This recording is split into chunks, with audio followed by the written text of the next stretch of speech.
दोस्तों डीआरडीओ के missile programmes के लिए ये 2024 का साल काफ़ी प्रोडक्टिव रहा है। जैसे मार्च में डीआरडीओ ने अग्नि 5 मिसाइल की पहली टेस्ट फ्लाइट को सक्सेसफुली कंडक्ट किया था। इसके बाद जुलाई में बैलिस्टिक मिसाइल डिफेंस सिस्टम के फेज़ 2 की सक्सेसफुल फ्लाइट टेस्टिंग हुई। अभी रिसेंट मिसाइल टेस्ट की बात करें तो जैसे हम जानते हैं कि डीआरडीओ ने एक hypersonic missile, long range hypersonic missile की सक्सेसफुल फ्लाइट टेस्टिंग कंडक्ट की है, जो कि इंडिया की पहली हाइपरसोनिक मिसाइल टेस्टिंग है। प्रेस रिलीज में इसकी रेंज 1500 किलोमीटर से ज़्यादा बताई गई है। स्पीड की बात करें तो ये 5 से 6 मैक की स्पीड पर ट्रैवल करने में कैपेबल है और ये कन्वेंशनल और न्यूक्लियर दोनों तरह के पेलोड्स कैरी कर सकती है और इंडिया की तीनों सर्विसेज के लिए डिज़ाइन की गई है।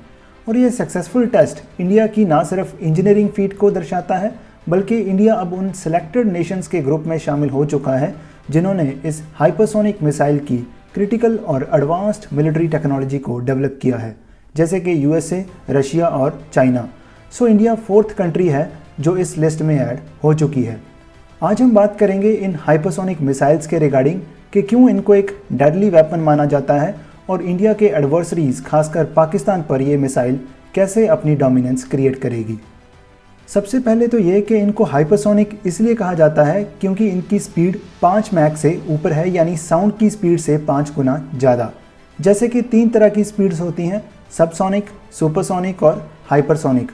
सबसोनिक मिसाइल्स की स्पीड मैक 1 यानी साउंड की स्पीड से कम या बराबर होती है। फॉर एग्जांपल इंडिया की निर्भय क्रूज मिसाइल जिसकी स्पीड है 0.9 मैक। इसके बाद सुपरसोनिक मिसाइल्स, इनकी स्पीड 1 मैक से 5 मैक के बीच लाई करती है, जैसे कि BrahMos with a speed of around 3 Mach. Next ये हाइपरसोनिक मिसाइल्स, इनकी स्पीड 5 मैक से 10 मैक के बीच और 10 मैक से ऊपर फिर high supersonic speeds. Hypersonic missiles deterrence weapons की कैटेगरी में आती हैं। इसका कारण है इनकी स्पीड।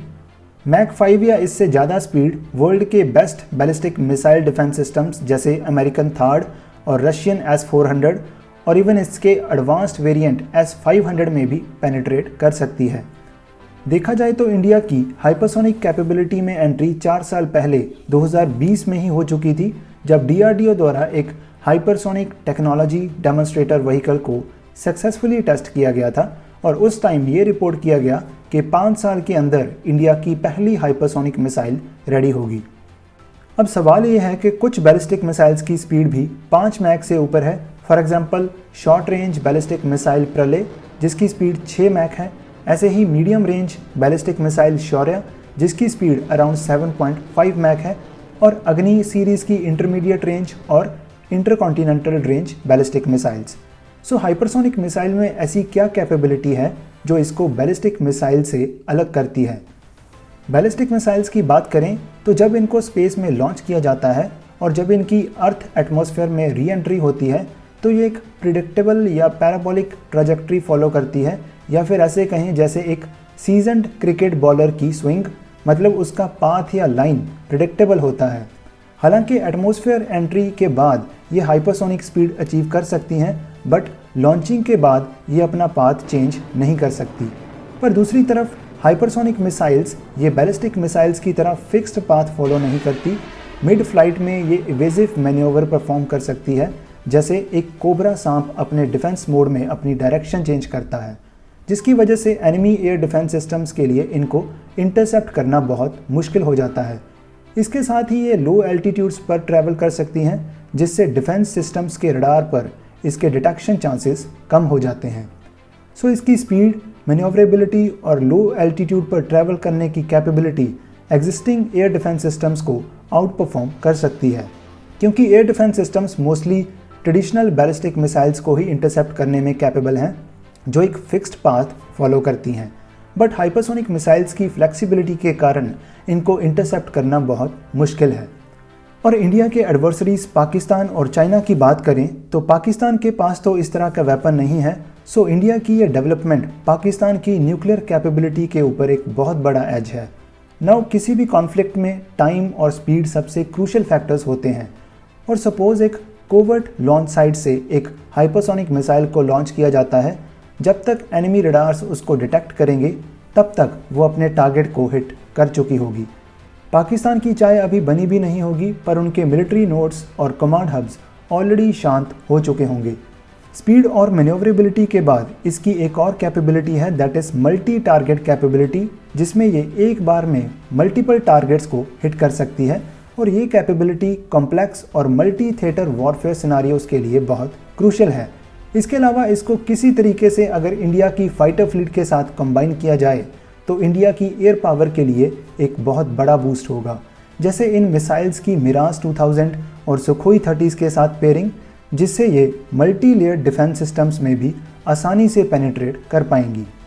सो पाकिस्तान के लिए तो ये टेस्टिंग एक नाइटमेयर की तरह है, पर चाइना जो अपनी हाइपरसोनिक मिसाइल्स को एक्सपेंड करने की कोशिश कर रहा है, उसके लिए भी ये एक मैसेज है कि हम भी अभी गेम में हैं, we can play this game too. इसके बाद हाइपरसोनिक मिसाइल्स की मैरीटाइम डोमिनेंस की बात करें तो इनकी कैपेबिलिटी सिर्फ कोस्टलाइन तक ही सीमित नहीं होगी। सपोज हाइपरसोनिक मिसाइल एक पेट्रोलिंग वॉरशिप पर डिप्लॉयड है और कुछ सेकंड्स में ही रिएक्ट करने के लिए रेडी है।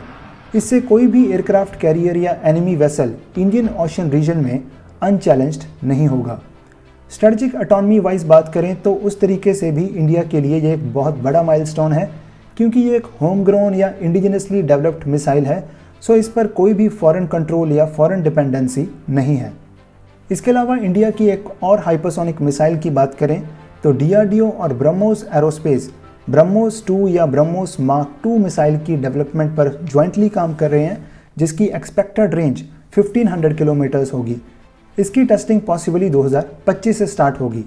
और जैसे हमने स्टार्टिंग में बात की थी कि इस साल DRDO ने कई और मिसाइल टेस्टिंग्स भी की थी, बट इस हाइपरसोनिक टेक्नोलॉजी को डेवलप करना या इस पर मास्टरी करना इतना आसान नहीं था, क्योंकि मिसाइल को एक्सट्रीम कंडीशंस में ऑपरेट करवाना, इसमें बहुत सारे टेक्निकल चैलेंजेस सामने आते हैं। जैसे कि जब एक हाइपरसोनिक मिसाइल 5 मैक की स्पीड से ट्रैवल करती है तो एटमॉस्फेरिक फ्रिक्शन की वजह से इंटेंस हीट जनरेट होती है और उन एक्सट्रीम टेम्परेचर्स में स्टैंड करने के लिए बहुत ही एडवांस्ड मटेरियल्स की ज़रूरत पड़ती है। इन मिसाइल्स में स्क्रैमजेट इंजन्स यूज़ होते हैं, पर हाई वेलोसिटीज़ पर ऑपरेट करना और एफिशिएंटली ऑपरेट करना ये भी एक बड़ा चैलेंज है। इसके साथ ही मिसाइल के गाइडेंस और इनर्शियल नेविगेशन सिस्टम की डेवलपमेंट में भी कई चैलेंजेस हैं। बट इन सब चैलेंजेस के बाद इंडिया की ये सक्सेसफुल फ्लाइट टेस्टिंग एक क्लियर मैसेज है कि we are prepared, we are equipped and we are always a step ahead, हमेशा एक कदम आगे हैं।